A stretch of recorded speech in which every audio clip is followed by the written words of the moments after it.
Good evening, ma'am. Good morning. Good evening. Uh, it's 7 o'clock, so I'll start the class. I'm. This is the TA session for week 4 of structure analysis taken by Professor Amit Shah. I'm Trisha Chakraborty, a first year PhD student at the Indian Institute of Science, Bangalore, and we will start with a brief recap of the previous weeks.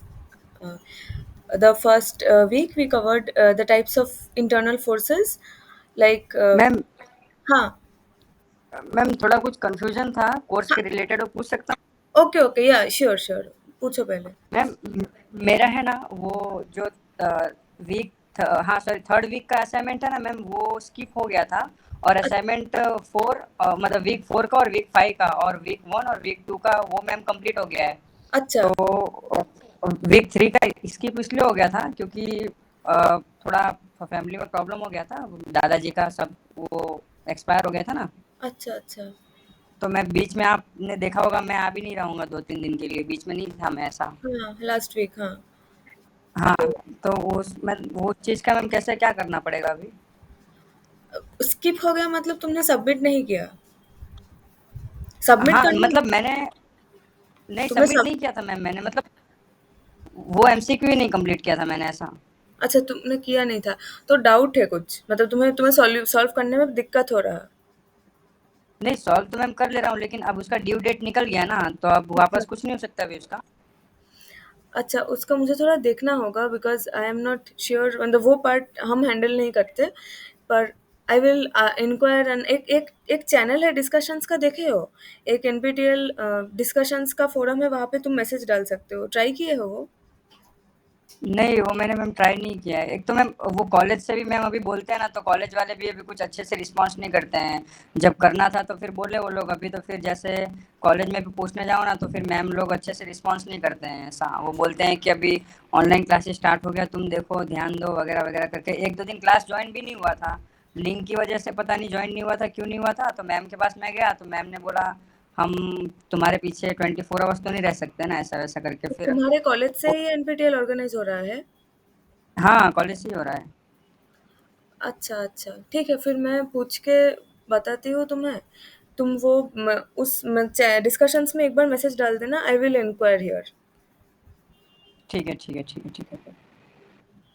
और अगर कोई assignment लेके कोई doubt हो तो वो भी पूछ सकते हो लास्ट में.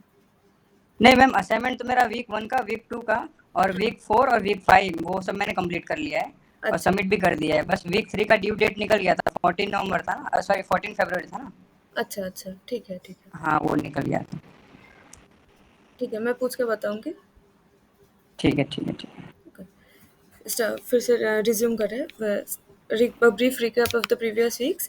In week 1 we started with types of internal forces, the four major types: axial, shear, bending and torsion, the common classifications of elements and boundary conditions, how they are idealized to represent real life structures as the way we represent in pen and paper, structural indeterminacy and bending moment and shear force diagram. In week ma'am 2. Please Hindi में। अच्छा, ठीक है. Week 2 में mainly हम trusses लेके देखे थे. Truss solve करना, idealisation of truss, stability of truss और solving member forces in a truss. मतलब वो एक स्ट्रक्चर का दो तरह का रेस्पॉन्स होता है, एक फोर्स रेस्पॉन्स, एक डिस्प्लेसमेंट रेस्पॉन्स. तो फर्स्ट हम ट्रसेस का मेंबर फोर्सेस और फोर्स रेस्पॉन्स देखे थे, और दोनों method of joints and method of sections. और वीक 3 में वही हम ट्रस ही देखे थे, the displacement parts of truss की. एक load, I am given a truss, उसका बाउंड्री कंडीशन लोडिंग दिया हुआ है, तो वो किस वे में डिस्प्लेस, उसका सारे जॉइंट्स का डिस्प्लेसमेंट क्या होगा. Principle of virtual work, using principle of virtual work एक यूनिट लोड मेथड होता है to determine displacements in trusses. और now we are in week 4. उधर हम देखने जा रहे हैं deflection of beams using. There are several methods. One is the elastic curve equation method, one is the moment area method, और एक होगा कॉन्जुगेट बीम मेथड जो हम नेक्स्ट वीक देखेंगे. तो these are deflection of determinate beams. इसके बाद indeterminate beam का ही बाद में आएगा, उसका अलग मेथड्स होता है. सो बेसिक, कुछ बेसिक टर्मिनोलॉजीज इन बीम थ्योरी से स्टार्ट करते हैं. बेसिक टर्मिनोलॉजीज इन बीम थ्योरी. एक होता है न्यूट्रल सरफेस, कि ऐसे beam basically a beam has a depth down, मतलब इस इसको हम डेप्थ बोलते हैं बीम का। तो उसको हम ऐसे मानते हैं कि बहुत सारे फाइबर्स ऐसे ऐसे लॉन्गिट्यूडिनली अलाइंड है, मतलब along the length of the beam एक के ऊपर एक ऐसे फाइबर रहता है, और that is how the beam is मतलब that is what the beam consist of. तो अगर हम ऐसे ट्रांसवर्स लोडिंग देंगे, ट्रांसवर्स मतलब perpendicular to the beam axis ऐसे एक्स डायरेक्शन में जा रहा है और हम लोड नॉर्मली वाई डायरेक्शन में देते हैं। तो जब हम उसको ऐसे लोड देते हैं तब वो ऐसे बेंड करेगा। तो ऐसे बेंड करेगा तो हम ऐसे इसको विजुअलाइज कर सकते हैं, जैसे फॉर एग्जांपल अगर ये एक बीम है, इसको हम अभी वो ऐसे बेंड कर रहा है, तो हम देख सकते हैं कि ये जो ऊपर वाले फाइबर है वो कंप्रेस हो रहा है, नीचे वाले फाइबर है वो इलोंगेट हो रहा है। मतलब ये विजुअलाइज करना यहाँ पे भी दिख रहा है इस डायग्राम में कि जो ऊपर वाला फाइबर था ये ऊपर ये छोटा हो रहा है और ये नीचे वाले फाइबर लंबा हो रहा है, ऐसे ही बेंड हो रहा है। अगर ऑब्वियसली अगर इस वे में बेंड होता, अगर हम ट्रांसवर्सली लोड करके नीचे से ऊपर फोर्स देते तो वो ऐसे बेंड होता, तो फिर दूसरा होता। अगर ऐसे बेंड होगा तो ऊपर वाला टेंशन में होता, इलोंगेट करते, नीचे वाला छोटा होता। एनीवे तो इसमें ऐसा होता है कि बीम में ऐसा एक प्लेन रहता है ऐसे बीच में कहीं, not exactly at the centre, not necessarily, where the fibres of the beam do not change their length. इसको हम न्यूट्रल सरफेस बोलते हैं। और सरफेस क्यों है, यहाँ पे ये लाइन दिख रहा है लेकिन ये एक्चुअली सरफेस है क्योंकि बीम तो थ्री डायमेंशनल बॉडी है एक। तो इस लाइन को तुम इनटू द प्लेन बीम का जो क्रॉस सेक्शन है उसमें प्रोजेक्ट करोगे तो ऐसा एक न्यूट्रल सरफेस आएगा। उसको वो मतलब बेंडिंग के टाइम वो लंबा भी नहीं होता छोटा भी नहीं होता, so it is the neutral surface. Now this axis of the beam वही है कि दिस न्यूट्रल एक्सिस यहाँ पे मार्क किया गया है, जो न्यूट्रल इसको हम एन ए ऐसे लिखते हैं। इट इज़ बेसिकली, हम beam is a three dimensional body लेकिन हम उसको टू डी में देखते हैं। हम जब उसको स्टडी करते हैं वी जनरली एज्यूम कि उसका ये जो विड्थ है into the plane width is constant, और हम तब उसको टू डायमेंशन में रिप्रेजेंट करते हैं। एक डेप्थ होता है एक लेंथ होता है, और न्यूट्रल सरफेस ऐसे इनटू द प्लेन जा रहा है। तो और जिस प्लेन, और ये वाला जो प्लेन हम कंसिडर कर रहे हैं बीम का, जो मतलब हम साइड से बीम को देख रहे हैं, तो उसका जो ये पार्ट हम देख पा रहे हैं, तो neutral surface is going into the plane and this जो हम देख रहे हैं वो ऐसा है। तो उनका जो इंटरसेक्शन है, जो बेसिकली मेरा टू डी प्लेन में एक लाइन है, क्योंकि दो प्लेन का इंटरसेक्शन एक लाइन होता है, इसको हम एक्सिस ऑफ द बीम बोलते हैं, न्यूट्रल एक्सिस भी बोलते हैं। तो एंड तो यही मतलब हम इसको जब बेंड होगा this line will not elongate और compress. And another important terminology is the deflection curve, कि एक बीम को हम लोड करेंगे तो न्यूट्रल एक्सिस और ये सरफेस जो भी हो ये एक कर्व में डिफॉर्म होगा। मतलब ये इसका लेंथ छोटा या बड़ा नहीं होगा from the original length, but ये डिफ्लेक्ट तो करेगा, जैसे लाइक दिस, ऐसे मैंने लोड दिया it will deflect like this, मैं ऐसे लोड दी होती it would have deflected like this. तो उसका जो एक कर्व होता है उसका इक्वेशन हम डिफ्लेक्शन कर्व या इलास्टिक कर्व बोलते हैं। अब इक्वेशन के लिए हमें बेसिकली क्या मतलब कर्व बोलते हैं, मतलब इस the shape is the curve, और उसको हम रिप्रेजेंट करेंगे in the form of an equation. और इक्वेशन में क्या होता है, एक इंडिपेंडेंट वेरिएबल रहता है एक डिपेंडेंट वेरिएबल रहता है। There can be more than one independent more than one dependent variables, but यहाँ पे डिफ्लेक्शन में हमारा एक इंडिपेंडेंट वेरिएबल रहता है और एक वेरिएबल रहता है जो उसके ऊपर डिपेंड करके वेरी करेगा।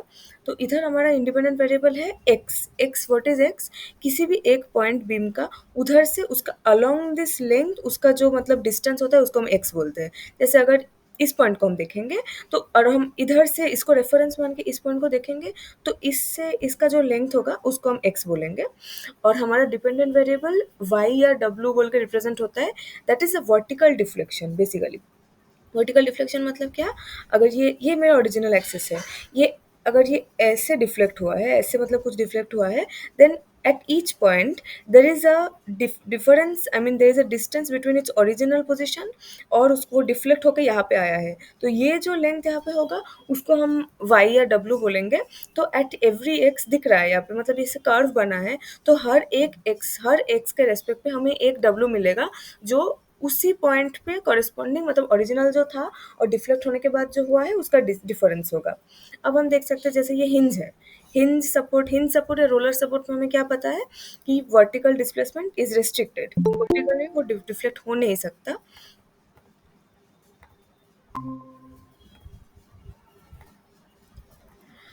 हाँ, तो इधर हिंज या रोलर सपोर्ट में वी नो दैट उसमें वर्टिकल डिस्प्लेसमेंट नहीं हो सकता। तो फिर अगर यहाँ से मैं x मान रही हूँ, अगर मैं लेफ्ट सपोर्ट से मेरा x वेरी करेगा from 0 to l, length beam का लेंथ l है, तो x इक्वल टू 0 में y क्या होगा, y या w 0 होगा, क्योंकि उस पॉइंट में मतलब बीम ऐसे ही डिफ्लेक्ट करेगा कि इस पॉइंट पे कोई वर्टिकल डिफ्लेक्शन नहीं है। Similarly at x equal to l, मतलब ये जो कोने वाला पॉइंट है उसमें भी कोई वर्टिकल डिफ्लेक्शन नहीं रहेगा, और इसी को हम बाउंड्री कंडीशन बोलते हैं। बाउंड्री कंडीशन हम पहले भी पढ़ चुके हैं, bending moment diagram, shear force diagram, when we draw those we implement the boundary conditions like no vertical displacement or no rotation. तो अब elastic curve, since it is in the form of an equation, basically y का function मतलब y is a function of x जैसे very करेगा उस हिसाब से y कैसे वेरी करेगा, दैट इज माई इक्वेशन।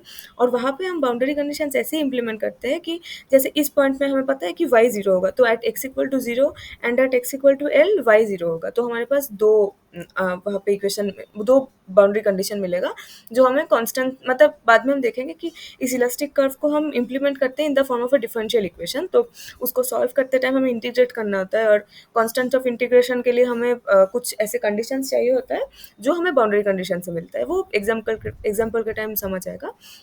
और ये एक मतलब सिंपलेस्ट बीम थ्योरी है, ऑयलर बर्नौली बीम थ्योरी, उसका कुछ एजम्पशंस है, मतलब ऑब्वियसली अब सर भी हमेशा बोलते हैं कि द थ्योरी एक किसी भी मतलब थ्योरी का, किसी भी मॉडल का कुछ एजम्पशंस होता है, और that those assumptions are its limitations, क्योंकि if those assumptions are not valid in a particular case you can not apply the model. But हम क्यों एजम्पशंस करते हैं, to make our calculation simpler, to make the model simpler and easy to apply. तो यहाँ पे हम 3 assumption देखते हैं।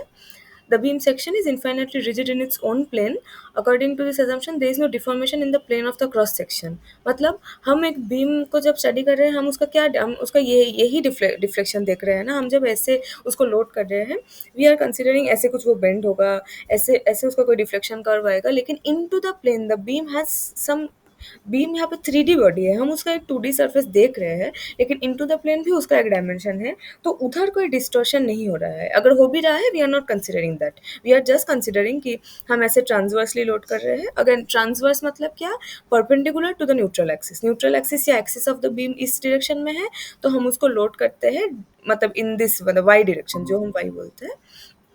तो ये एक assumption है। Then the second assumption is the cross section of the beam remains plane to the deformed axis of the beam. अब deformed axis ये है, ठीक है, ये जो मतलब ये मेरा original neutral axis था, और यहाँ पे मेरा deform होकर axis ऐसे बना है, तो मेरा जो cross section हर point पे beam का एक cross section है, cross section को यहाँ पे एक line से हम denote कर रहे हैं, but it also has a dimension into the plane, वो imagine करना ज़रूरी है। मतलब beam, तुम इसका ये surface, तुम उसका ऐसा surface देख रहे हो, but इसके अंदर मतलब into the plane also उसका dimension है, तो cross section is basically this one. मतलब अगर ये बीम को, ये part, if this part of the beam you are seeing in this diagram, और कहीं भी हम जब प्रॉब्लम्स करते हैं, तो this is the cross section, उसके परपेंडिकुलर जो पार्ट होता है। तो अभी हम क्रॉस सेक्शन का ये वाला पार्ट देख रहे हैं, पर उसका अलॉन्ग इट्स मतलब उसका विड्थ के अलॉन्ग भी उसका एक डायमेंशन है।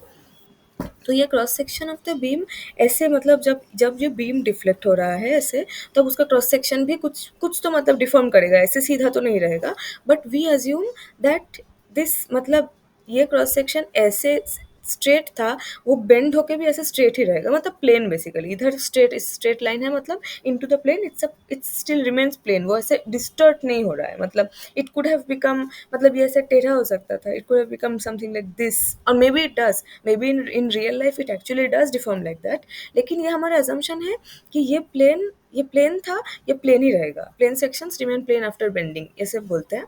And also the cross section of the beam remains normal to the deformed axis of the beam, ये और एक assumption है। यहाँ पे 90 डिग्री वाला एंगल दिख रहा है। शुरू में जब ये बीम स्ट्रेट है, तब न्यूट्रल एक्सिस के साथ क्रॉस सेक्शन हर पॉइंट पे 90 डिग्री पे था, ऑब्वियसली, क्योंकि the neutral axis is oriented around the x axis and the this depth और the cross section is oriented around the y axis.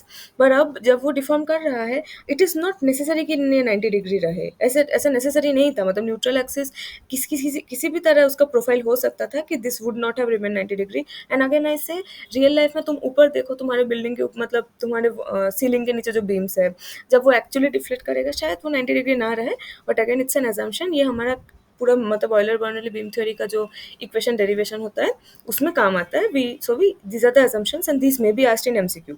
इसका मुझे मतलब आई वुड से कि ऑयलर बर्नौली बीम का डेरिवेशन शायद ना आएगा एग्जाम में, क्योंकि मतलब still study it, but I think from my experience कि ये assumption से क्वेश्चन पूछते हैं क्योंकि people tend to skip the assumptions, क्योंकि उसका मतलब डेरिवेशन में जो एप्लीकेशन होगा ना वो तुम्हें अभी सीधा सीधा ना भी दिख सकते, but keep this assumptions in mind and keep in mind वो कैसे दिख रहा है, मतलब diagrammatically how you represent that. And now we move on to the governing differential equation of beam. In the lectures, this derivation has been shown in great detail by Professor Shaw. But so मैंने यहाँ पे सिर्फ equation से लिखा है because I'll show you the application of this. So m is minus ei d2w dx square. W is मैं जो y बोल रही थी that हम w भी बोलते हैं, the transverse deflection from the neutral axis, मतलब original position of neutral axis, और अभी neutral axis जैसे डिफॉर्म किया है at every point the difference between उसका ओरिजिनल पोजीशन और उसका अभी जो पोजीशन है उसको हम W बोल रहे हैं. तो दिस इज अब तुम W इज बेसिकली एक्स, अच्छा ये देखते हैं, हाँ x is distance along axis of beam, y is transverse deflection, और ये w is a function of x, वो दिख रहा है, मतलब वो तुम्हें समझ आएगा कि हम as we move along the axis of the beam the x increases and the w changes. So w is a function of x, that is why तुम उसको डबल डिफरेंशिएट कर रहे हो with respect to x. And यहाँ पे M X लिखना चाहिए because m is also function of x, because bending moment diagram हमने ड्रॉ किया है ना, it varies along the axis of the beam. तो बेंडिंग मोमेंट डायग्राम ड्रॉ करने के टाइम पे हमारे एक्स एक्सिस पे जो x था, this is the same x. तो ये एक इक्वेशन है, moment as a function of x is minus E I D two W D x square, और this is another form of the same equation. E I D to the power 4w dx4 is Q X, यहाँ पे q is a shear force. q हमने shear force diagram भी draw किया है, तो उधर जो share force diagram that is also function of x and these remain the same. And E is the Young's modulus जो मटेरियल प्रॉपर्टी है, और I is the second moment of second moment of area, that is a geometric property. मतलब E जैसे steel के लिए एक particular brand of steel के लिए सेम होगा, लेकिन एंड दिस I जो क्रॉस सेक्शनल ये I जो सेकंड मोमेंट ऑफ एरिया है that depends on the dimensions of the cross sectional area. वो beam, this is the beam जो तुम देख रहे हो, this is the length of the beam, this is the cross section, and I depends on the cross section dimensions. Okay, I does not depend on the length of the beam, मतलब तुम एक same cross section लेके तुम beam को जितना भी लंबा करो जितना भी छोटा करो, the I remain same, but the cross section dimension is important, and that is how this width is taken into account. मतलब हम बीम को ऐसे स्टडी करते हैं, हम उसका विड्थ को इग्नोर करते हैं, this is how we see it, और इसके इनटू द प्लेन जो डायमेंशन है we ignore that in most analysis, but it is incorporated in this I, क्योंकि I में क्रॉस सेक्शन मतलब ये डेप्थ भी आता है, ये विड्थ भी आता है, and the length does not come.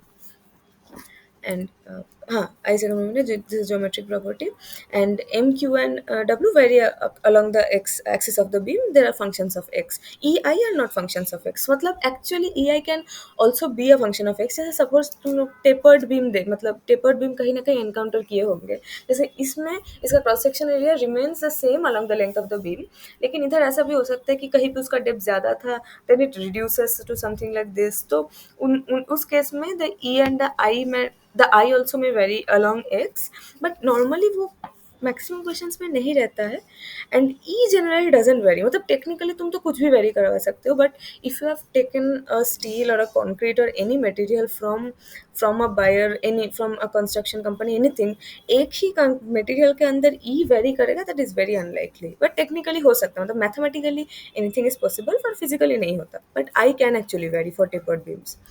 And अगर आई वेरी करेगा तो क्या डिफरेंस होगा, इधर basically q is basically the double derivative of m with respect to x. यहाँ पे दिख रहा है कि इस इक्वेशन को तुम दो बार डिफरेंशिएट करोगे विद रिस्पेक्ट टू x, तो ये इक्वेशन आता है because q is d square m d x square.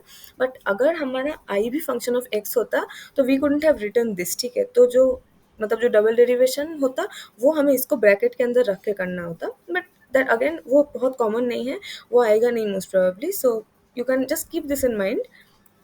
और ये हमारा compatibility या continuity conditions है, which is an important concept.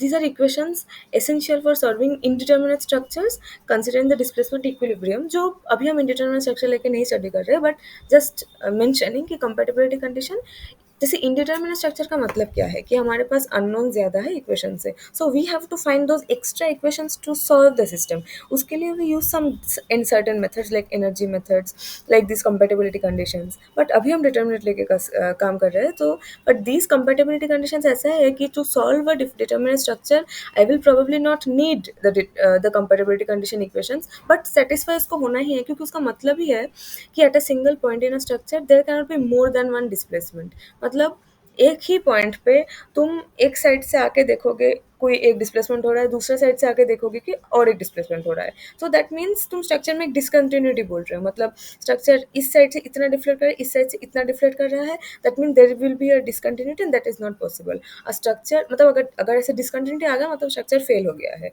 And again we are not studying failure, we are studying जब तक वो इक्विलिब्रियम में है, वो स्टेबल है. तो ऐसे इस डायग्राम में दिख रहा है, otherwise we will discontinue, that is not allowed. And displacement at any point of the beam must be same for all time and there can be no sudden changes. जैसे इस पॉइंट में देखो, this ये एक beam है, यहाँ पे कोई लोडिंग कंडीशन है, it has deflected in such a manner, जो ग्रीन लाइन है वो डिफ्लेक्शन है. तो देखो theta A B is theta B C. मतलब इधर जो इसमें जो ये स्लोप है और जो ये स्लोप है, तुम्हें दिख रहा है ये दोनों स्लोप सेम होना चाहिए. मतलब बी से तुम ए के तरफ ए डैश इधर देखोगे तो here you find a slope, जैसे वो इनिशियली ऐसा था अभी वो ऐसा हो गया, तो this is the theta. And इधर देखोगे तो this is the theta. And you can मतलब यू कैन इमेजिन कि ये दोनों थीटा सेम होना है, बिकॉज अगर सेम नहीं होता तो ऐसे कुछ मतलब कुछ डिस्टोर्शन हो जाता, which would mean the structure is not compatible. Similarly delta A B equal to delta B C, यहाँ पे दोनों डेल्टा जीरो है because it is a roller support जहाँ पे वर्टिकल डिफ्लेक्शन अलाउड नहीं है, but that's a separate issue. जैसे यहाँ पे सी पॉइंट पे भी तुम C delta B C equal to delta C D, अगर हाँ डेल्टा और थीटा दोनों मतलब एट एनी पॉइंट, हर पॉइंट पे तुम ये लिख सकते हो कि दोनों साइड से स्लोप और दोनों साइड से डिफ्लेक्शन सेम होना है. That is the continuity conditions. And in some questions even for determinant structures we will need to impose this. उसका एप्लीकेशन है बाद में, तो वो और क्लियर होगा. Okay, so we move on to the first example. यहाँ पे we have a cantilever beam और यहाँ पे एक मोमेंट दिया है, बस एम नॉट का मोमेंट दिया है, कोई लोडिंग एज सच नहीं है, एक मोमेंट है. तो determine the equation of the elastic curve with E I is constant. Mostly E I constant ही रहेगा. तो इधर उसने एक if you take a section x, तुम इस साइड से एक्स ले रहे हो, तुम इधर से सपोज एक्स ले रहे हो. If you take a if you take कोई मतलब टुकड़ा ले रहे हो इसका, तो तुम देख सकते हो कि अच्छा पहले उसने मतलब इस इधर एम नॉट बोला है, मतलब the x is being taken from this side. तो पहले हम सबसे पहले हमारा काम क्या है, सॉल्विंग द सपोर्ट रिएक्शंस. तो एम नॉट यहाँ पे है and this is a fix support. Fix support क्या क्या करता है, it restricts vertical movement and it also restricts rotation. तो यहाँ पे हमारे एक एम नॉट मतलब दिस इधर तुम इक्वेशन लिख के भी सॉल्व कर सकते हो कि delta f y equal to zero and delta m about any point is zero. But this is a very simple structure, तो हम डायरेक्टली बोल सकते हैं यहाँ पे एक एम नॉट ऐसा ऐसा एंटी क्लॉकवाइज मूवमेंट है, तो इधर सपोर्ट पे एक मूवमेंट आएगा एम नॉट क्लॉकवाइज ऐसे आएगा, और यहाँ पे कोई वर्टिकल फोर्स डेवलप नहीं होगा क्योंकि उसको बैलेंस करने के लिए कोई नहीं है. So this is a very simple support reaction. Just यहाँ पे एम नॉट एंटी क्लॉकवाइज है, मतलब यहाँ पे एम क्लॉकवाइज लग रहा है, जैसे दिस इसको जैसे दिखा है, this is the support reaction the m naught. And then from the left hand side I am considering a distance x. यहाँ पे हम एक्स देखेंगे एंड एट एक्स हमारे इक्वेशन में क्या था, m equal to e I D two v d x, को यहाँ पे वी डब्ल्यू वाई कुछ भी बोलते हैं, इट्स अप टू यू. तो E I D two v d x square is M of x, M as a function of x. तो हम यहाँ पे क्या करते हैं, हम एक एक्स लेंथ तक जाते हैं और उस पॉइंट पे हम मोमेंट देखते हैं, that will be a function of x. यहाँ पे ये फंक्शन ऑफ एक्स नहीं हो रहा है क्योंकि तुम इस साइड से आ रहे हो. फ्री बॉडी डायग्राम में हम क्या करते हैं, हम काट लेते हैं and we consider one side of it. So we cut a section here and we are considering the left side of it. तो यहाँ पे हमें एक एम नॉट मिला एंड यहाँ पे we are writing m of x which we need to solve. तो इसको सॉल्व करके तुम्हें दिख रहा है कि एम नॉट और m has to be of the same magnitude. So here m of x is m naught. That is a constant. That is not a function of x in this case. लेकिन अगर यहाँ पे कोई vertical reaction रहता तो ही मतलब तो तुम्हें पता है कि मतलब moment due to a force is the force into the distance. तो अगर यहाँ पे एक f f reaction force r रहता तो फिर यहाँ पे आर इंटू एक्स बोल के एक मोमेंट इस साइड पे आ जाता एम ऑफ एक्स बोल के. सो यहाँ पे m equal to M naught लिखा है, लेकिन we would prefer to say m of x is m naught generalize करके. तो वो इक्वेशन जो हमारा क्या था, m is ei d2v dx square, so this is ei d2v dx square is m naught. Integration का बेसिक कॉन्सेप्ट याद ही होगा तुम लोगों को, मतलब 11-12 में जो बेसिक इंटीग्रेशन था उतना ही चाहिए. So we integrated once, what do we get, E I is constant with respect to x, so उसको बाहर रखते हैं. एक बार इंटीग्रेट करेंगे तो d v d x is M of x plus c one, वो एक कॉन्स्टेंट ऑफ इंटीग्रेशन है. कॉन्स्टेंट को मत भूलना क्योंकि यहाँ पे हम, ये इंडेफिनिट इंटीग्रल है, यहाँ पे हम लिमिट्स नहीं डाल रहे हैं ना, तो कॉन्स्टेंट ऑफ इंटीग्रेशन को रखना होगा and later will solve it using the boundary conditions. And इसको फिर से इंटीग्रेट करोगे तो E I v will be M naught x square by two, क्योंकि एक्स का integration x square by two होता है, plus c one x plus c two.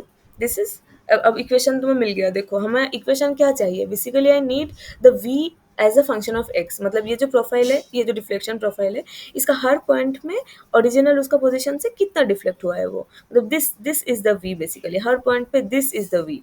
तो हमें v बेसिकली 1/e से इसको डिवाइड करते हो तो v as a function of x हमें मिल गया, जहाँ पे f of x is 1/ei bracket में m square x square by two plus c one x plus c two. Now I need to solve the c one c two, तो उसके लिए हम बाउंड्री कंडीशंस अप्लाई करेंगे.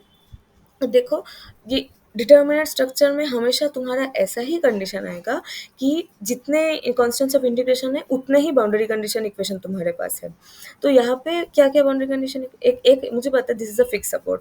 तो fix support में what do we know, fix support में there is no transverse deflection and there is no rotation. उसका मतलब इस पॉइंट पे मेरा v जीरो है और मेरा, what is theta, theta is v, theta is basically the slope is derivative of the deflection. So basically इसमें जो थीटा होता है, theta is d v d x, ये याद रखना, शायद मैंने पहले मेंशन नहीं किया हो, बट थीटा मतलब हमारा जो स्लोप होता है that is the first derivative of v with respect to x. So हमें पता है कि at this x equal to zero point, इस पॉइंट को, ये पॉइंट को अभी हम सपोर्ट नहीं बोलेंगे, इस पॉइंट को हम एक्स इक्वल टू जीरो बोलेंगे क्योंकि हमने एक्स इस साइड से लिया है. X varies from 0 to L and the left support is x equal to 0. तो at x equal to 0, v equal to 0, ये हमारा एक कंडीशन है. At x equal to 0 d v d x is also 0, ये हमारा second condition है. तो हम ये दोनों कंडीशन यहाँ पे करेंगे. यहाँ पे तुम x इक्वल टू 0 पे v 0 करोगे तो दिखेगा कि सी टू 0 है और डी वी डी एक्स यहाँ पे हम ऑलरेडी कैलकुलेट कर रखे हैं. तो हमें पता है x को 0 पुट करो तो डी वी डी एक्स भी 0 है, that means c one is also 0. So from that we get that this e मतलब v is 1/ei m square x m naught x square by two, और यहाँ पे d v d x हमारे पास क्या था कि 1/ex m नॉट एक्स. तो we have these equations and these are the final, these are the basic. मतलब ये मिल गया तो तुम कुछ भी निकल सकते हो. मैक्सिमम डिफ्लेक्शन बोलेगा, मैक्सिमम स्लोप निकलने बोलेगा, कुछ at any given point x equal to 3, x equal to 2/3 l पे को डिफ्लेक्शन निकलने बोलेगा. You can just put the value of x and you will get the value of deflection and slope. So these are the equations that we were looking for. V as a function of x, और वो है तो उसको एक बार differentiate करके you also have theta as a function of x. और यहाँ पे पूछा है कि मतलब maximum slope and displacement just you can find out. यहाँ पे देखो, यहाँ पे तुम्हें क्लियरली दिख रहा है कि if the beam is like this, if you apply moment तो वो ऐसे ही डिफ्लेक्ट करेगा. तुम ऐसे मोमेंट डाल रहे हो तो यू कैन इमेजिन, मतलब अभी पता नहीं इफ यू कैन इमेजिन और नॉट एट दिस स्टेज, पर धीरे धीरे प्रैक्टिस से तो ये समझ में आ जाएगा कि एक बीम को तुम ऐसे मोमेंट दोगे तो it will deflect like this, the way यहाँ पे दिखाया है. तो this it is very clear कि यहाँ पे मैक्सिमम डिफ्लेक्शन भी हो रहा है, मैक्सिमम स्लोप भी यहीं पे आएगा क्योंकि यहाँ पे 0 था, यहाँ पे मैक्सिमम होगा. But again this may not be the case. ऐसे इतना सिंपल प्रॉब्लम नहीं दे सकता है. They can give some UDL here, they can give a point load anywhere, तो तुम्हें एग्जैक्ट डिफ्लेक्टेड शेप पता नहीं होगा, तुम्हें एग्जैक्ट कहाँ पे मैक्सिमम होगा वो पता नहीं होगा. तो पहले इसको देखते हैं. यहाँ पे इजी है. Maximum slope and displacement occur at x equal to l, जिसके लिए we know the v a and theta है. और हाँ, यहाँ पे साइन कन्वेंशन का इंटरप्रिटेशन भी देख लो. The positive result for theta है indicates counter clockwise rotation and positive result for v A indicates v A is upward. यहाँ पे ऐसे ही मतलब साइन कन्वेंशन चूज किया है. Basically if you write the equation as ei d2v dx square is m of x, तो फिर तुम्हारा sign convention ये है कि upward is positive and anti clockwise is positive. और यहाँ पे कुछ एग्जाम्पल में, कुछ बुक्स में तुम देखोगे यहाँ पे मोमेंट पे माइनस लिखा है, मतलब they write the equation as ei d2v dx square is minus m of x, और वो बोलेगा तो फिर clockwise moment will be positive. तो वो ठीक है. अभी मतलब वो साइन कन्वेंशन यू विल, हमेशा बोलती हूँ कि sign convention is up to you to choose. There can be no standard rule for sign convention, but whatever you choose, be consistent with it and try to stick with it for the rest of your life. तो confusion नहीं होगा. So the positive result of theta indicates anti clockwise rotation, वही हमें दिख रहा है कौन सा, मतलब ये यहाँ पे ऐसे रोटेट किया है ना, उसका ओरिजिनल ऐसा था और ये थीटा ऐसा है, तो theta is like this in this sense anti clockwise, and deflection is positive दिख रहा है. सो और यहाँ पे बस एक्चुअल मैग्नीट्यूड दिखाने के लिए, क्योंकि you guys have right now you have no idea कि कितना मैग्नीट्यूड में वो डिफ्लेक्ट या रोटेट करता है. Obviously a beam will not deflect in metres, वो एकदम मतलब बहुत कम डिफ्लेक्शन, मतलब मैं बोली थी कि सर्विसिबिलिटी क्राइटेरिया रहता है. वाई आर वी फर्स्टली, अच्छा द फर्स्ट क्वेश्चन वाज हम डिफ्लेक्शन देख क्यों रहे हैं, why are we interested in how the beam is deflecting. The answer lies in that in design codes when you are designing a beam or a column or whatever structural unit or truss anything, उसमें दो तरह के मतलब condition रहता है. One is the collapse and another is the serviceability. Collapse मतलब ultimate limit state. Obviously तुम एक स्ट्रक्चर बना रहे हो तो वो कोलैप्स तो नहीं कर सकता, मतलब you have to design it in such a way कि वो कोलैप्स नहीं करेगा अंडर द एक्सपेक्टेड लोडिंग, वो कोलैप्स नहीं करेगा. और एक सेकंड क्राइटेरिया है जो विच यू मे इग्नोर, तुम्हें लग सकता है कि इट इज सीमिंगली इनसिग्निफिकेंट, कि हमें बोल दिया कि बीम का मैक्सिमम डिफ्लेक्शन 10 mm से ज़्यादा नहीं हो सकता है. ऐसा कोई कंडीशन तुम्हें बोल दिया, मतलब they are these stipulations are there in the codes, तो वो भी फॉलो करना होगा. Because firstly there can be several, I mean several examples why this is important. For example, अगर एक बीम तुम देख रहे हो, तुम्हारे सीलिंग के नीचे जो बीम दिख रहा है, सपोज वो बहुत ज़्यादा डिफ्लेक्ट कर गया है, वो it did not collapse but it deflected a lot, तो वो देख के हमें भी लगेगा, even as civil engineers we will feel it is unsafe, and even common people को लगेगा दैट इज अनसेफ, तो फिर वो बोलेगा कि इसको रिपेयर करो. That is important. I mean it is a psychological thing, maybe it is not collapsing but it is important. The structure should look safe to make people feel safe. और भी मतलब जब होता है जैसे in factory sheds, like the machine, some large machinery, suppose they have a system of being transferred, so the structure members cannot deflect beyond the certain limit. उससे beyond deflect किया तो मशीन सपोज पास ही नहीं करेगा. So those are the criteria that are imposed. So that is why we need to study the deflection, and most importantly we need to find out the maximum deflection ताकि हम उस हिसाब से design modify कर सकें. So that is how here this is just a few practical values. जैसे American codes में ऐसे मतलब ये KSI मतलब feet and pound, feet and inches में बात करे जाते हैं, और पाउंड्स में. In in Indian codes we generally talk in kilo newton and millimeters. But यहाँ पे these are some values, like इधर पुट करेंगे तो theta is 0.0589 radian. That is actually difficult to imagine, radian is difficult to imagine. And the VA is of the order of 3 inches. 3 inches है मतलब इतना सा है, इतना कुछ है, मतलब this is quite a high deflection. मतलब इससे तुम इतना डिफ्लेक्ट एक बीम करेगा, मतलब ऑब्वियसली इट इज सब्जेक्टिव, बहुत लंबा बीम है तो उसका लिमिट थोड़ा ज़्यादा होगा, but it is of the order of a few centimetres, of a few inches. तो ये एक है. और हाँ, ये जो मैं शुरू में बोल रही थी कि दिस थीटा, इधर बोल दिया है सीधा कि maximum slope and deflection occur at A, because it is very clear to see here, हम देख सकते हैं. लेकिन if there is a complicated और unknown loading pattern, you can not just say it directly. So what will we do, हमें क्या पता है कि this is v just as a function of x. Okay, this is fx is m naught x square by 2 ei or anything. तो हमें पता है कि अगर एक फंक्शन को हमें एक्सट्रीमाइज करना होता है तो what is the criteria, the criteria is that f dash x should be 0.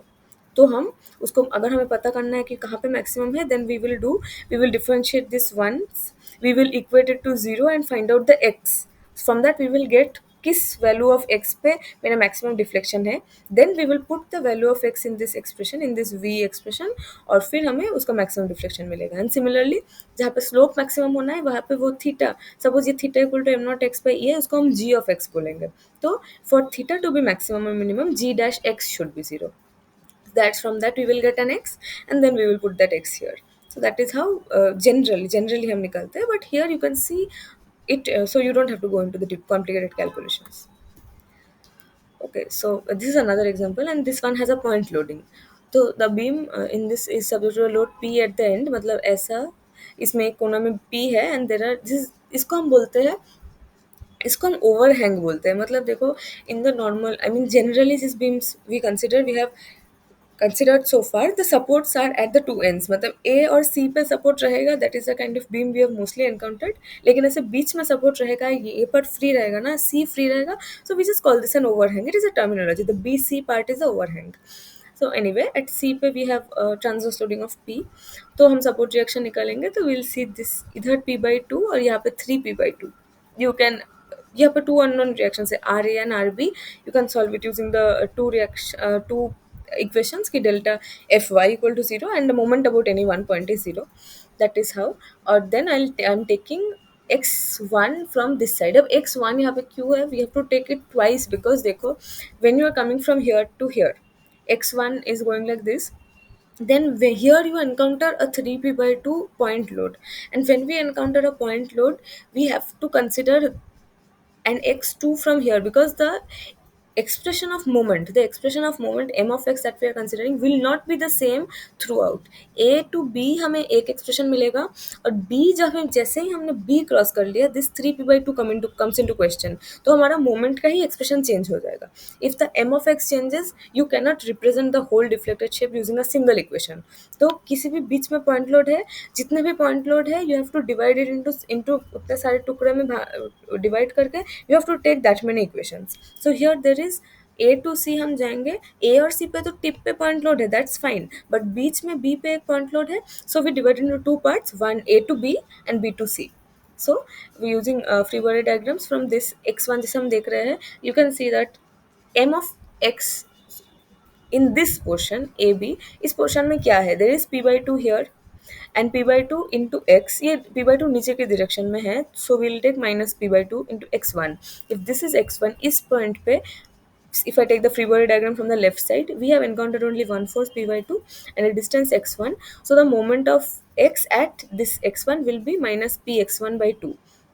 And ये हमारा है, इधर ये लिखना ज़रूरी है कि so long as x1 varies from 0 to 2a, ये पोर्शन में this is the expression of moment. And जैसे हमने b क्रॉस कर लिया, जैसे when x2 suppose varies from 2a to 3a, मतलब इस पोर्शन में जब हम हैं तब हमारा मोमेंट का एक्सप्रेशन क्या है, minus p/2 x into x2 remains. पर ये भी और एक फोर्स है, so and that is in this direction, that is on upward directed है ना, तो that will be plus 3p/2 x2 minus 2a. x2 हम यहाँ से ले रहे हैं, ठीक है, x2 we are basically taking from this, no sorry, x2 is taken from this a, इस कोने से ही हम ले रहे हैं, लेकिन ये जो हमारा फोर्स है 3p/2, इफ x2 इधर कहीं पे, if x2 is somewhere around here, then the distance of this 3p/2 from x2 is the whole length x2 minus 2a. So this is plus 3p/2 into x2 minus 2a. So this is my function, I mean expression of moment after we have crossed b, so in this zone. अब हम इसको दो बार मतलब now, अब तुम्हें ऐसे दोनों moment का एक्सप्रेशन मिल गया ना, तो तुम दो इक्वेशन बना लोगे पूरा. x1 के लिए एक बनाओगे ei d² v1 dx1² is this one, इसको हम एक बार इंटीग्रेट करेंगे, दो बार इंटीग्रेट करके ऐसा आया, दो कांस्टेंट ऑफ इंटीग्रेशन आया, दिस इज v1 एक्सप्रेशन. फिर से हम अब तुम उसको, अब इसको छोड़ दो, अब तुम ये वाला जो एक्सप्रेशन है इसको इंटीग्रेट करो. Here I will write ei d2 v2 dx2, इसको हम इंटीग्रेट करेंगे तो हमें और दो कांस्टेंट ऑफ इंटीग्रेशन आ गया. अब देखो we have four constants of integration, but in a determinate structure हमें बाउंड्री कंडीशन से दो ही मतलब कंडीशन मिलने वाला है. तो you can see what these are, कि एट दिस पॉइंट हमारा वर्टिकल डिस्प्लेसमेंट जीरो है, so v is zero here and v is zero here. और यहाँ पे कोई, since this is a hinge support, यहाँ पे कोई मतलब स्लोप के ऊपर कोई कंडीशन नहीं, जैसे पिछला क्वेश्चन ये फिक्स था ना, तो यहाँ पे हमें स्लोप के ऊपर एक कंडीशन था कि theta at this point is zero. यहाँ पे ऐसा नहीं है, यहाँ पे I have two deflection boundary conditions. But यहाँ पे हमें एक चीज़, हमें कंपेटिबिलिटी कंडीशन का मैं बोल रही थी, तो यहाँ पे देखो अभी तक क्या मिला है, हमें एक v1 मिला है इन दिस जोन और एक v2 मिला है in this zone, and they have to be connected in such a way, ऐसे एक कुछ रिलेशन तो उसके बीच होना चाहिए कि मैं x1 को 2a पुट करूँगी और x2 को 2a पुट करूँगी, so this reflection should be the same, right, क्योंकि अगर वो सेम ना हो तो फिर तो कंटिन्यूटी का दिक्कत हो जाएगी. एंड सिमिलरली अगर हम x1 को ऐसा, हमें v1 और v2 का एक्सप्रेशन है, तो we also have θ1 and θ2 expressions. तो θ1 at this point from the first equation and θ2 at this point from the second equation should also be the same. तो ऐसे ही हमें दो एक्स्ट्रा इक्वेशन मिल गया. So now we have four constants of integration c1 c2 c3 c4, और हमारे पास फोर कंडीशंस है, two boundary conditions and two compatibility conditions. So v2 equal to, the four constants of integration are v2 equal to 0 at x1 equal to 0, and v1 equal to 0 at x1 equal to 0, v1 equal to 0 at x1 equal to 2a जो हमारा boundary condition है, and v2 equal to 0 at x2 equal to 2a यहाँ पे continue, हाँ, मतलब इसको भी वो लोग बाउंड्री कंडीशन बोल रहे हैं बट इट्स ओके। एनीवे मतलब यहाँ पे बोल रहे हैं, ऐसे प्रेजेंट किया है कि 3 बाउंड्री कंडीशंस वी हैव की V1 at x1 equal to, हमारा x1 ऐसे जा रहा था तो V1 at x1 equal to 0 is 0, V1 at x1 equal to 2a is also 0।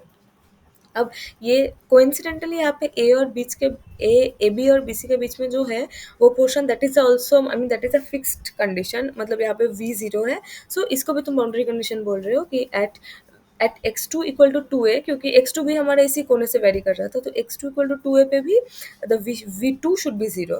And one continuity equation क्या है कि theta one equal to theta two at x one equal to x two equal to two है। Basically theta one का expression है d v one d x one and theta two is d v two d x two. दो equation है उसको, मतलब यहाँ पे d v two d x two है यहाँ पे, और यहाँ पे मेरा d v one d x one था।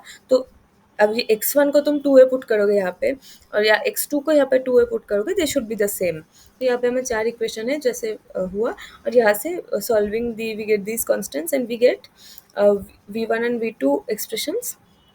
वी यहाँ पे basically we were looking for the displacement at this point, so x1 for v1 also you have got an for v1 also you will get an expression, and this is the expression of v2 as a function of x2 basically। और if displacement and c चाहिए तो we will put x2 equal to 3a, right, क्योंकि again यहाँ पे हम x2 इसी side से consider कर रहे थे, तो हम 3a पुट करेंगे and we'll get the deflection at c।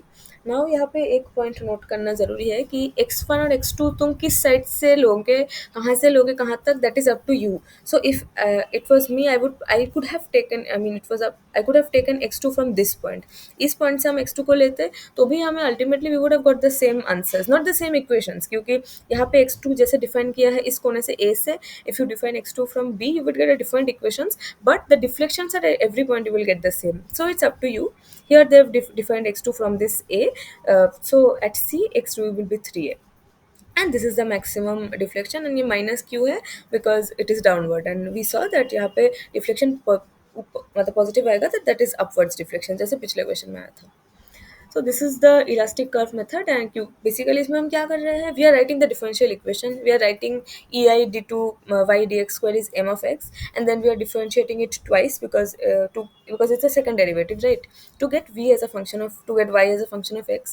this is a slightly lengthy method, क्योंकि इंटीग्रेशन अगर सपोज बहुत सारे फोर्सेज है, बहुत सारे पॉइंट लोड्स है, तो एक तो तुम्हें हर पोर्शन में अलग अलग अलग करके अलग अलग करके इक्वेशन कंसिडर करना होगा, you will get many constants of integration, you have to impose many continuity conditions, and it is a slightly lengthy method, because this is, I mean, the most basic method, basically this is the concept behind the other methods we are going to apply, but to make our calculations and everything simpler, some easier methods have been developed, like the moment area method।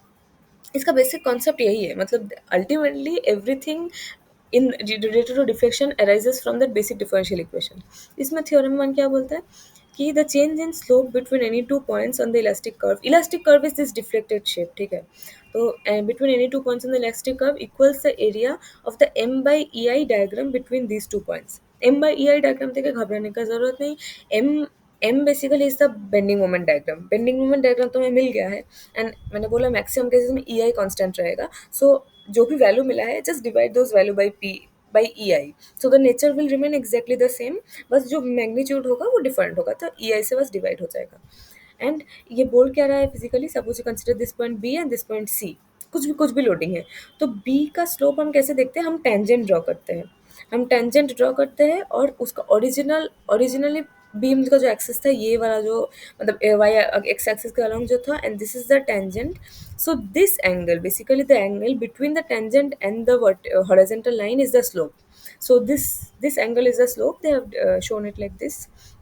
and C पे भी अगर if I want to find out the slope at C, we draw a tangent and C, and we see the angle between this AD line and this tangent line, so this is the slope, this angle is basically the slope at C, I mean this tangent के साथ ये जो ये angle है, और this angle is the theta B।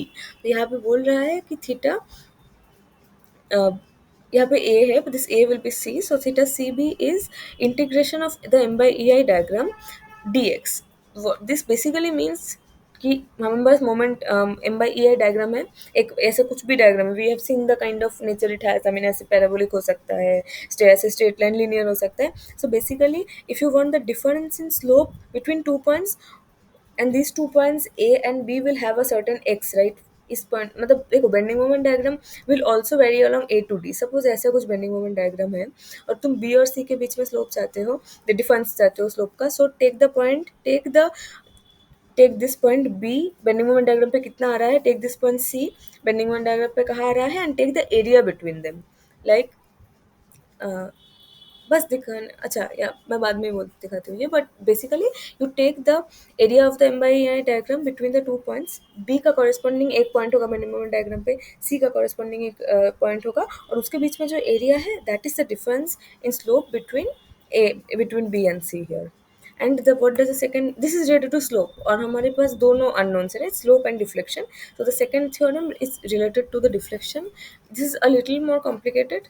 यहाँ पे theorem का स्टेटमेंट है, the vertical deviation of a point B, यहाँ पे of a point B on an elastic curve with respect to the tangent which is extended from another, इसको B कर. The vertical deflection of a point B on elastic curve with respect to the tangent which is extended from another point C equals to the moment of the area under the M by EI diagram between those 2 points. जैसे देखो यहाँ पे ये complicated sound कर रहा है, this is the elastic curve. यहाँ पे हम 2 point, we are concern about 2 points B and C. तो सी पे हम टेंजेंट ड्रॉ करेंगे और बी डिफ्लेक्ट करके यहाँ पे आया है. बी ऐसे सपोज ओरिजिनली यहाँ पे कहीं था, वो डिफ्लेक्ट करके यहाँ पे आया है. So basically this distance, this delta B C, मतलब सी पे हमने टेंजेंट ड्रॉ किया, और that we take the vertical difference of length between of distance between this, मतलब ये टेंजेंट कहाँ पे आ रहा है corresponding to B and the deflected point of B. तो this distance delta B C is basically the it is basically the moment of the area of the M by E diagram. यहाँ पे M by E diagram है हमारा, तो B के corresponding C के corresponding we'll get an area, basically कुछ area तो मिलेगा जो लास्ट मतलब लास्ट थ्योरम में भी हम देख रहे हैं. For that area we will take its moment about this point B. मतलब मोमेंट ऑफ एरिया मतलब क्या है, area into its distance into उसका एक सेंट्रोइड रहेगा, द सेंट्रोइड का distance from B that is will be this, I mean this length B C. ये example के साथ ही क्लियर होगा. So I move on to the examples. Determine the deflection at C of the beam. This is A और B beam है, यहाँ पे C is the midpoint. So we want to find out the deflection at C. So first हम deflected shape draw करेंगे. This is a deflected shape, and यहाँ पे suppose and C these are I mean hinge and roller support conditions. तो यहाँ पे rotation is allowed. So I don't know theta A and theta B. Theta A is this angle, क्योंकि A पे ए का deflected position में तुम एक tangent draw करो. Originally it was like A B, so this is theta A, this is theta B, and we don't know the values right now. तो हमने बस ऐसे ही टेंजेंट ड्रॉ किया है from at B. This is the tangent of B and this और इसका ऐसा कुछ डिफ्लेक्टेड प्रोफाइल है. तो C is somewhere here, the deflected point of C is somewhere here. We don't right now know where it is, लेकिन हमारा second moment of area जो second area moment जो थ्योरम है, from that we can find out this length. Okay, this length is कि B का हमने tangent draw किया, तो बी का टेंजेंट का point correspond is this one, और सी डिफ्लेक्ट होकर ऐसे आया है. So this length we can find out using the second moment area theorem. But हमें तो ये पार्ट चाहिए ना, we need this theta C.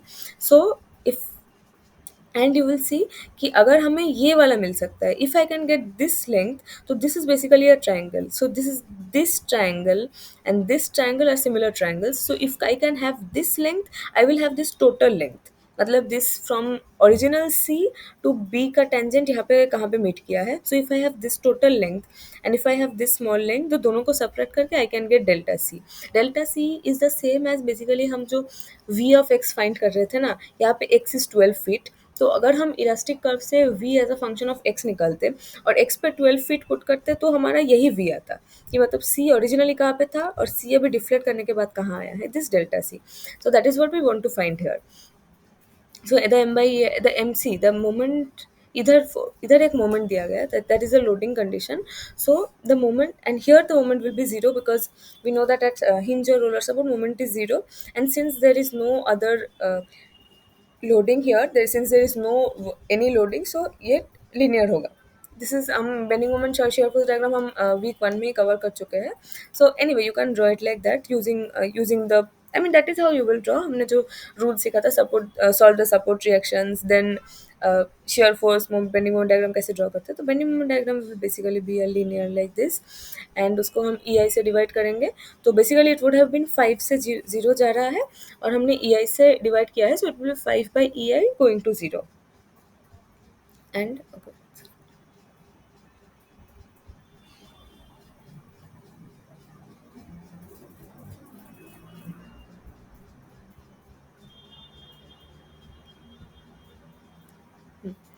So it's going from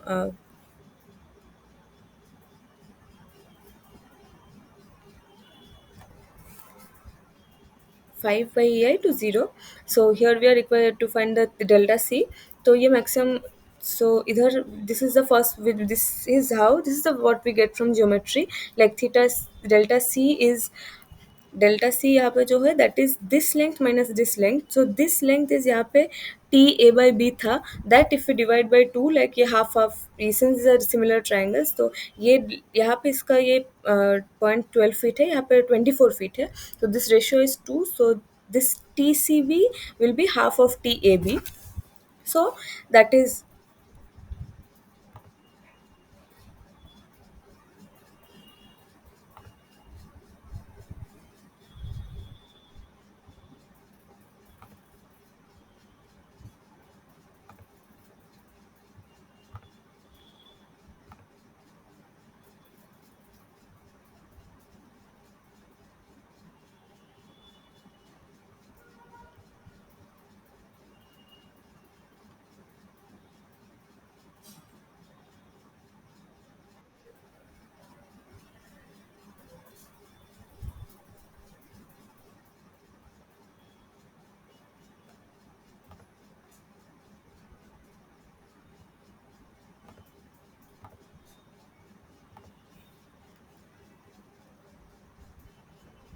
so this length we will, this delta TAB will get using the first second area moment theorem, and delta TCB we also will get through the second area moment theorem, and the difference of that will be delta C that we want to find out.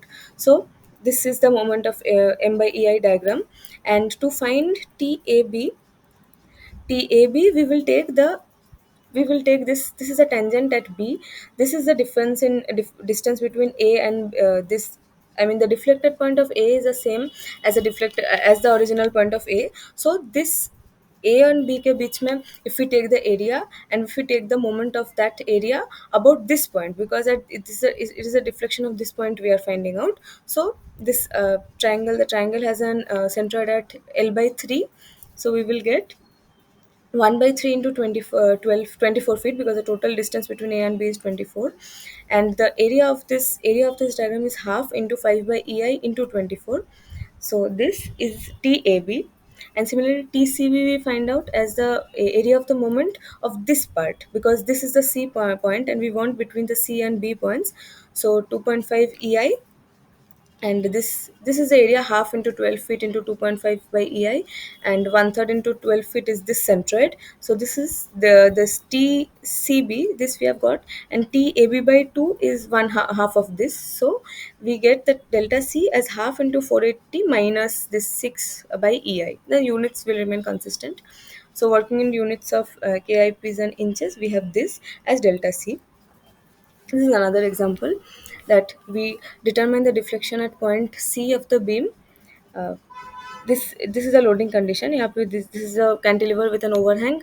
These are hinge and roller supports, and there is a UDL here.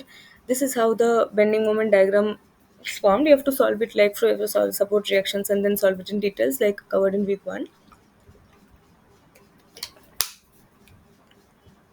So the M by EI diagram is like this. This is a parabolic profile because there is a UDL here. And the loading causes the beam to deform as shown here. we are required to find theta c. So this is the deflected shape of the beam, and this is a deflected shape from a. If we draw a tangent here, it will be like this, and this is the deflected point c. So this is the tca. So if we take the area of the moment of this whole m by ei diagram about this point c, we will get this tca. But I want the delta c, so basically I want this part, and so this also I have to find out somehow, and this we will find out using um, this will find out using this. If I can get this tba using similarity of triangles, this delta dash will be the double of this tba. So similarly, this once we have this, we can get the tba by taking this triangle, the area of this triangle about this b point. What this is tba, taking the triangle area of the triangle about this point, and and for this tca we need to take the area of this whole area, moment diagram about this point c. And for that we need to remember a value for this parabolic profile as well. So this is the formula that we use, and we get this tca is negative because the tangent is above this deflected point. Normally the tangent is below the deflected point from the examples we were considering before, but here the tangent is above the deflected point, so we get negative. And to get the total the deflection of c, we have to subtract this tca minus this delta dash we got. So this is the deflection, then this is again negative because that is what this is downwards, and we have taken the convention as upward positive. This is another this is a similar example. This is a little different because here we are concerned about the slopes. So we are applying a point at the load at the midpoint side of this, and we want the slope at some random point c, like not at the midpoint. That is 3 meter from the left side. So we get 20 kilometer. This is the bending moment diagram. I mean 60 would have been the original value, but 60 by ei is a m by ei diagram. And if we want, the deflected profile is something like this. And either this is the theta c, because this is the angle between the tangent and the original horizontal axis, and this is this angle at d. So this is theta d. So the difference between theta d and theta c, for that we have to take the area of this portion. This is a trapezium. The area of the trapezium is like this, a rectangle plus a triangle. And so theta c is minus equal to theta dc is this one, because here actually with here we use this, since this is a symmetric loading condition and a symmetric boundary condition, it will deflect in such a way that at d the theta d will be 0. So since theta d will be 0, this the delta c is theta c is basically theta d minus theta c. Since your theta d is 0, you have the values will be the same. The theta dc is the theta c that we have calculated.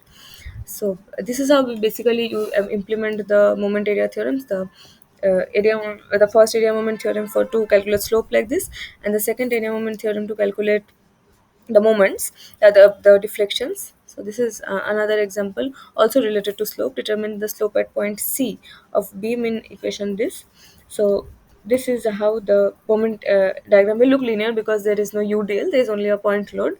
So m by ei diagram. And to find theta c, we first draw the deflected shape. Here we know that this is theta ca, this is theta ca is the difference between basically this is angle is theta a, that and draw the tangent of a and take it against this. And this is and this is theta c, like taking the tangent of c and measuring the angle from the horizontal, and the difference between the two is theta ca, that is theta c minus theta a.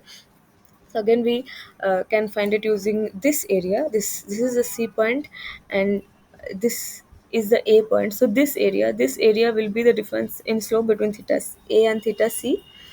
And uh, applying the theorem, and then we can find out that. And but then we don't know theta c, so we don't know theta a. Here early in the earlier question we knew that theta d is 0 because it was a symmetric condition.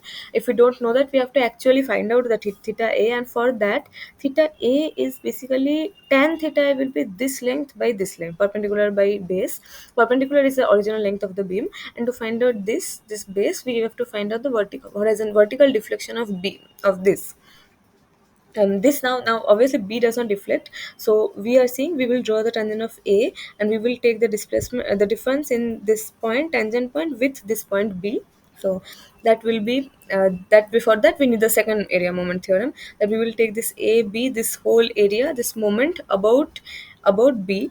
So if we take that here, this is here we are taking the moment about B, and these are basically two triangles. We can divide into two triangles and take the area, and this is TBA. Now that we have TBA, we know that this theta A is tan theta A is this by this, so we know tan theta, and from that we can get theta C. So this is how generally the problems are solved for the area moment theorem.